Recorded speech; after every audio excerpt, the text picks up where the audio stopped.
ये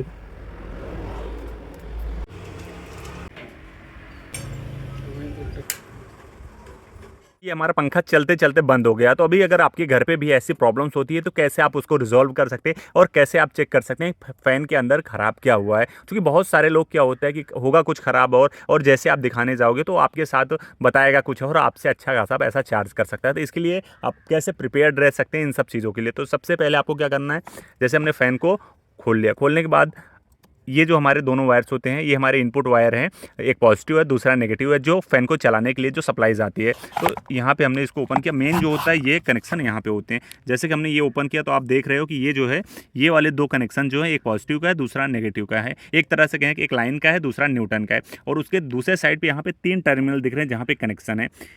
ये 3 जो है ये अंदर की तरफ से वेंडिंग की तरफ से आ रहे हैं और ये दोनों कैपेसिटर के लिए हैं। इसका मतलब हम लोग मान सकते हैं ये वाला जो है कॉमन का है और इसमें एक स्टार्टिंग है दूसरा रनिंग है। और कभी फ़ैन जो है एक डायरेक्शन जिस डायरेक्शन में घूमना चाहिए उस डायरेक्शन में अगर नहीं घूम रहा है, उसके अपोजिट घूम रहा है, तो उस कंडीशन में आप जो है इन दोनों तारों में से एक तार को इंटरचेंज कर सकते हैं। उस कंडीशन में आपका सही हो जाएगा। अभी सबसे पहले हम लोग क्या चेक करेंगे, जो वायर्स है यहाँ पे हमें जो है उसकी कंटिन्यूटी प्रॉपर मिल रही है कि नहीं तो कभी क्या होता है बीच में वायर टूट जाता है और उसकी वजह से भी ऐसी प्रॉब्लम्स हो सकती है। उसके बाद सेकंड हम लोग क्या चेक करेंगे, इसके अंदर कैपेसिटर क्या होता है। अगर कैपेसिटर के अंदर जो है वीकनेस रहेगी या कैपेसिटर सही नहीं रहेगा, खराब रहेगा, शॉर्ट रहेगा या ओपन रहेगा या कुछ ऐसा रहेगा, तो उस कंडीशन में भी फ़ैन आपका नहीं चलेगा। और उसके बाद तीसरा जो होता है हमारा वो वेंडिंग होता है। तो वेंडिंग की रजिस्टेंस को कैसे चेक करना है, और रजिस्टेंस के बाद हम लोग अंदर देखेंगे कि अगर आपकी वेंडिंग जो है बर्न हुई है तो उसमें कितनी वेंडिंग बर्न हुई है। जब भी आप लोग रिपेयर कराने के लिए जाते हैं तो जो रिपेयर वाला पर्सन होता है वो आपको पूरा फुल चार्ज बताता है कि आपकी वेंडिंग करनी पड़ेगी। लेकिन कभी क्या होता है अगर एक वेंडिंग बर्न हुई है तो आपकी एक वेंडिंग जो है वो चेंज हो जाती है, जिसमें बहुत ज़्यादा कॉस्ट नहीं लगता है। तो अभी हम लोग इस वीडियो में जो है आगे जानेंगे। तो चलिए आगे की शुरुआत करते हैं वीडियो में। अगर वीडियो आपको अच्छा लग रहा है तो प्लीज़ वीडियो को लाइक करिए, कमेंट करिए और दोस्तों के साथ शेयर करिए, और चैनल पे नए हैं तो चैनल को मोस्टली सब्सक्राइब करिए। तो अभी हम लोग सबसे पहले इसकी कंटिन्यूटी चेक करेंगे, फिर हम लोग कैपेसिटर चेक करेंगे, फिर इसकी रजिस्टेंस चेक करेंगे। तो चलिए अभी चेक करते हैं। मल्टीमीटर को ऑन करेंगे और ऑन करने के बाद हम लोग इसको लेके आएंगे बजर वाले मोड पर। जैसे हमने बजर का सिंबल किया, ये बजर का सिंबल आ गया, और इसको यहाँ पे रखेंगे और बजर के दोनों टर्मिनल को यहाँ पे चेक करेंगे कि हमारा जो वायर्स हैं वो प्रॉपर है कि नहीं। जैसे कि आपने देखा ये प्रॉपर बज रहा है। अभी सेकंड हम लोग क्या करेंगे, यहाँ पे जो दोनों दोनों वायर हैं, जो इनपुट वाले वायर हैं, एक रेड वाले को यहाँ पे लगाएंगे और दूसरा इसका जो है सिरा यहाँ पे करेंगे। तो इसका मतलब ये अंदर का जो वायर कहीं से टूटा नहीं है। और इसी तरह सेम जो है हम लोग ब्लैक वाले को करेंगे, ब्लैक वाले यहाँ पे लगा के यहाँ पे। तो जैसे कि आपने देखा ये जो दोनों वायर हैं जो इनपुट वाले हमारे यहाँ पे आ रहे हैं ये प्रॉपर है। और अभी हम लोग चेक करेंगे इसकी कैपेसिटर की वैल्यू क्या है। कभी वैल्यू भी कम ज़्यादा होगी तो उस कंडीशन में जो है ये दिक्कत करता है, नहीं चलता। तो उसके लिए हम लोग सबसे पहले यहाँ पे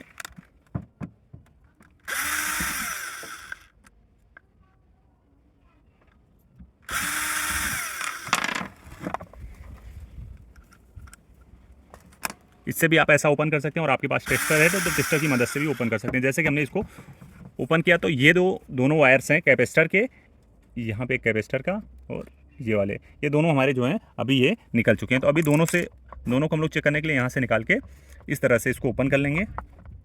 और जो भी हमारा कैपेसिटर है, कैपेसिटर की कितनी वैल्यू है उसको चेक करने के लिए ये हमारा जो है फ्लुक का 101 का मल्टीमीटर है, और उसको हम लोग यहाँ पे जो है आप देख रहे हैं ये कैपेसिटर मेज़र करने के लिए यहाँ पे UF लिखा हुआ है। तो ये कितने MFT का है, अभी हम लोग इस पर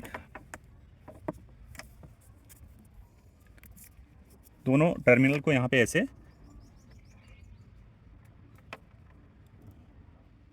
इस तरह से चेक करेंगे। तो जैसे कि आप देख रहे हो इसमें 2.32, मतलब ये हमारा जो है 2.5 MFD से थोड़ा सा ऊपर 2.5 MFD के नियर अबाउट बता रहा है। तो इसका मतलब ये है कि हमारा जो है कैपेसिटर प्रॉपर है। अभी जो तीसरी चीज़ है वो हमारी रेजिस्टेंस है। तो रेजिस्टेंस जो हमें मेज़र करना है उसको कैसे करना है, अभी हम लोग ये फ़ैन को जो है पूरा ओपन करेंगे। उसके बाद अंदर से आपको समझाएंगे, जैसे अंदर से जो है वेंडिंग के 4 वायर आते हैं कैसे इसको जॉइंट करते हैं। तो अंदर से आपको चीज़ें इस तरह से कुछ करके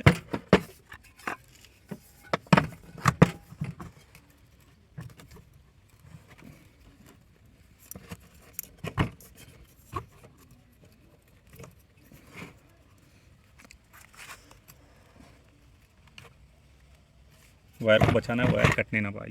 ये हमारा जो फ़ैन है वो अभी फ़ैन हमारा जो है ओपन हो गया है। ओपन होने के बाद इसमें जो निकला ये वाला जो आप देख रहे हो ये हमारा रोटर है जो कि घूमता है, और ये अंदर जो है हमारा स्टार्टर है। अब स्टार्टर में जैसे कि आप देख रहे हो ये 3 वायर निकले हुए हैं, जिसमें एक कॉमन है और एक स्टार्टिंग है, एक रनिंग है। और अंदर की जैसे कि यहाँ पे 3 वायर हैं और यहाँ पे जो है एक जो है स्टार्टिंग वाइंडिंग से, दूसरा हमारा रनिंग वाइंडिंग से, बीच में जो है कैपेसिटर लग जाता है। और उसके साथ साथ जो है यहाँ पे जो दूसरा न्यूटन के लिए निकलता है वो एक हमारा रनिंग वाइंडिंग का हो गया और दूसरा हमारा यहाँ से स्टार्टिंग वाइंडिंग का हो, जो बीचों में दोनों ज्वाइंट होके एक वाइट वाला निकलता है जिसमें हम लोग न्यूटन दे देते हैं। और एक में जो है जो लाइन वाला मेन कनेक्शन होता है, लाइन का लाइव वाला, उसको कनेक्ट कर देते हैं। अगर हमने लाइन वाले में एक में लगाया है तो जो लगेगा क्लॉकवाइज घूम रहा है, अगर नहीं, अगर इंटरचेंज हो गया तो दूसरे वाले में हमें लगा देना है। तो जो उसका डायरेक्शन होता है, कभी कभी आपने देखा होगा कि फ़ैन उल्टा घूम रहा है, उस कंडीशन में जो कैपेसिटर के दोनों जो जॉइंट्स हैं उसको इधर उधर आपको चेंज करना होता है। और जैसे कि अभी हम लोग इसकी रजिस्टेंस को चेक करेंगे। रजिस्टेंस चेक करने के लिए सबसे पहले अगर मोटर में क्या दिक्कत है उसके लिए आपको जो मल्टीमीटर रहेगा, मल्टीमीटर को आपको जो लाना है रजिस्टेंस पे। जैसे आपका ये रेजिस्टेंस का सिंबल दिख रहा है और बज़र भी है, तो इसको यहाँ पे हम लोग ऐसा रखेंगे और सबसे पहले हम लोग इसकी चेक करेंगे बज़र पे। अब सबसे पहले हमें क्या चेक करना है कि जो हमारी मोटर है वो ग्राउंडिंग है कि नहीं है। तो उसके लिए एक टर्मिनल को हम लोग यहाँ पे टच करेंगे, दूसरा जो है यहाँ पे हम ऐसा टच करेंगे तो ये जो है ग्राउंडिंग नहीं है। ऐसे में तीनों जो टर्मिनल के वायर से हैं उसे हमें इस तरह से चेक कर लेना है। तो इससे हमें कंफर्म हो गया कि हमारी जो मोटर है वो ग्राउंडिंग नहीं। अभी हम लोग देखेंगे कि इसकी वेंडिंग में बेंडिंग ओपन है या बेंडिंग शॉर्ट है या प्रॉपर है। तो उसके लिए जैसे एक हम लोग कॉमन वाला वायर पकड़ लेंगे, ये वाला, और उसके साथ साथ यहाँ पे हम लोग चेक करेंगे रेड वाले के साथ। जैसे कि जो इसमें आप रेजिस्टेंस देख रहे हैं वो 258 ओम्स की आ रही है। और दूसरा फिर रेड के साथ हम लोग ब्लैक वाले पे देखेंगे तो ब्लैक वाले में जो है रेजिस्टेंस नहीं आ रही। इसका मतलब कहीं ना कहीं इसके जो वेंडिंग है वो वेंडिंग जो है। अभी जैसे हमें पता चला कि हमें वेंडिंग में सबसे पहले क्या चेक करना है, ग्राउंडिंग चेक करना है। तीनों का ग्राउंडिंग चेक कर लिया, उसके बाद सेकंड हमें चेक करना है कि इसकी वेंडिंग कौन सी वेंडिंग ओपन है। तो जैसे कि आपने देखा कि हमने कॉमन के साथ जो वाला रेड वाला वायर चेक किया तो हमें वैल्यू शो हो रहा था, जब भी ब्लैक वाला किया तो वेंडिंग वैल्यू नहीं शो हो रहा था। इसका मतलब एक वेंडिंग इसकी ओपन है। और कभी कभी क्या होता है वेंडिंग शॉर्ट हो जाती है। जो इसमें प्रॉब्लम्स आती है शॉर्टिंग का मतलब क्या होगा, जैसे वायर्स कोई ओवर हीटिंग की वजह से जब भी वायर इसकी अंदर की जो वेंडिंग का वायर टूट के कहीं दूसरी वेंडिंग से सट गया या टच हो गया तो उसको हम लोग शॉर्ट वेंडिंग बोलते हैं, तो वो भी हो जाता है। तभी जैसे कि एक वेंडिंग इसकी ओपन है, अब ओपन वेंडिंग है तो उसे हमें चेक करना है कि इसमें जो है कौन सी कॉइल्स में जो है वेंडिंग ओपन है। उस कॉइल्स को चेक करने के लिए अभी हम लोग आगे चेक करेंगे इसको कि कट करके कि कौन सी वेंडिंग ओपन है। और फिर जिस कॉइल्स में जो अंदर की कॉइल से जिसकी वेंडिंग ओपन होगी हम लोग उसको फिल करके जो है हम लोग इस फैन को प्रॉपर तरीके से कर लेंगे। तो इसमें ये आपने इसमें सीखा कि आपकी जो मोटर है वो प्रॉपर तरीके से आप इसको कैसे चेक कर सकते हैं। यही प्रॉब्लम्स आती है। और कभी जो नॉइज़ की प्रॉब्लम्स आती है वो कंडीशन में कभी क्या होता है, ये बेयरिंग जो है वो ख़राब हो जाती है, उसकी वजह से ऐसी प्रॉब्लम्स आती है। बॉल बेयरिंग इसमें यूज़ है। तो इस तरह से आप आपकी अगर फ़ैन में कुछ दिक्कत है तो उस तरह से आप इसको चेक कर सकते हैं और लोगों को बता सकते हैं। तो अभी इसमें जो है ये प्रॉब्लम्स है फ़ैन में। जैसे कि दोस्तों अभी आप देख रहे हैं कि कंटिन्यूटी के माध्यम से हम लोग चेक कर रहे हैं कि इसमें कौन सी वाली वेंडिंग ओपन है जिसको हम लोग रिप्लेस करके इस फैन को हम लोग प्रॉपर तरीके से सही कर सकते हैं। तो आप देख लो जैसे कंटिन्यूटी के माध्यम से एक एक करके जो हमारा रेड वाला वायर है उस पर लगाने के बाद कौन सा जल रहा है कौन सा नहीं जल रहा है। जैसे कि आप देख रहे हो एक पे यहाँ पे अभी ये वाला हमारा नहीं जल रहा था और अभी फिर हम लोग दूसरे वायर से देख रहे हैं यहाँ पे जल रहा है और यहाँ पे नहीं जल रहा। तो इसका मतलब ये वाला जो हमें टर्मिनल यहाँ पे दिख रहा है यहाँ पे जो है हमारा कुछ ना कुछ जो है वो लोचा है, कहीं ना कहीं इसकी वायरिंग जो है एक साइड से ये टूटी हुई है। तो यहाँ पे जो है दिक्कत दिख रहा है। उसके लिए अभी हम लोग यहाँ से तीनों वायर से एक एक करके चेक करेंगे। जैसे कि आप देख रहे हो ये कंटिन्यूटी यहाँ पे नहीं बता रहा है और ना बताने की वजह से ये वाला जो है यहाँ पे क्या होता है एक बार हम लोग ऐसे देख लेते हैं। जैसे कभी कभी क्या होता है वायर्स जो होते हैं यहाँ से ब्रेक हो जाते हैं या चलते चलते कहीं से कुछ ऐसी दिक्कत हो गई, कभी ओवर हीटिंग होने की वजह से भी ये टूट के साइड पे खराब हो जाते हैं, कभी बर्न हो जाते हैं। तो इस कंडीशन में अगर एक कॉइल से अगर बर्न हुई है तो उस कॉइल को आप रिप्लेस करके अपने फैन को सही कर सकते हैं। जैसे कि आप देख रहे हो कि इसमें हम लोग देखने की कोशिश कर रहे हैं कि जो वायर कहीं टूटा हुआ अगर हम लोगों को फिजिकली दिख जाता है तो आपका प्रॉपर तरीके से फिर आपको इसको फिल करने की भी ज़रूरत नहीं पड़ेगी। बट अगर इस कंडीशन में अगर नहीं दिखता है तो उस कंडीशन में हमें क्या है इसकी जो है वेंडिंग को फिल करने की ज़रूरत ही पड़ती है।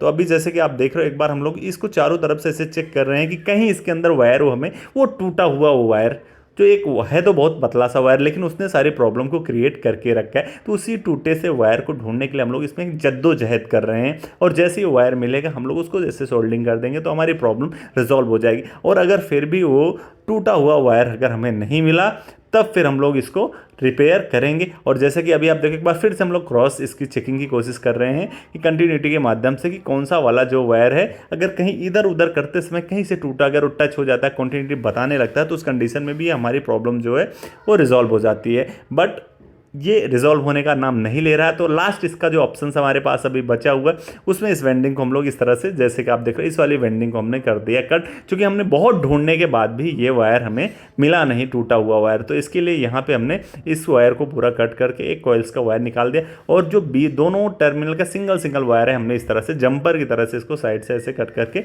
निकाल दिया है। और अभी जो है इसके अंदर हम लोग जो समथिंग जो इसके अंदर राउंड्स होते हैं वो 340 या 345 राउंड्स होते हैं, वो राउंड अभी हमें इसमें फिल कर देना है। और फिल करने के बाद फिर हम लोग इसको आगे की कंडीशंस चेक करेंगे। जैसे कि ये वायर आपने देखा कि यही एक वायर था, कौन सा बीच में वायर टूटा ये हमें भी नहीं पता, और अंदर भी कहाँ से टूटा था ये भी नहीं दिखा, तो इसके लिए प्रॉब्लम्स क्रिएट हुई। और अभी ये सिंगल वाले में फिल करने के लिए यहाँ पे जैसे कि आपने देखा ये हमने कोर को यहाँ पे फंसा दिया है, जिस एंगल्स में हमें वायर फिल कराना है। कभी आपके यहाँ भी अगर फैन की दिक्कत आती है, कुछ ऐसी प्रॉब्लम्स, अगर आपको पता है कि इसके अंदर सिर्फ एक ही कॉइल बर्न हुई है या एक ही कॉइल टूटी हुई है, तो उसमें आपका जो है पैसा बहुत कम लगेगा। नहीं तो जो है अगर एक भी छोटी सी प्रॉब्लम्स होती है तो जो इसका अमाउंट्स होता है वो 450 रुपये, 350 रुपये, ये इसका अमाउंट जो है फिक्स होता है सर्विस चार्ज के लेने के बाद। अगर कॉपर की वेंडिंग है तो उसी हिसाब से उसका जो वैल्यूएशन होता है। लेकिन अगर आपको मालूम रहेगा कि ये प्रॉब्लम से इसका ये होता है, तो इस तरह से आप अपने पैसे को सेव कर सकते हैं। मोस्टली जो है इसमें बहुत ज़्यादा स्कैम चल रहा है कि अगर उसमें कैपेसिटर भी ख़राब होता है फिर भी मोटर बताते हैं, क्योंकि कैपेसिटर की कॉस्टिंग कम होती है,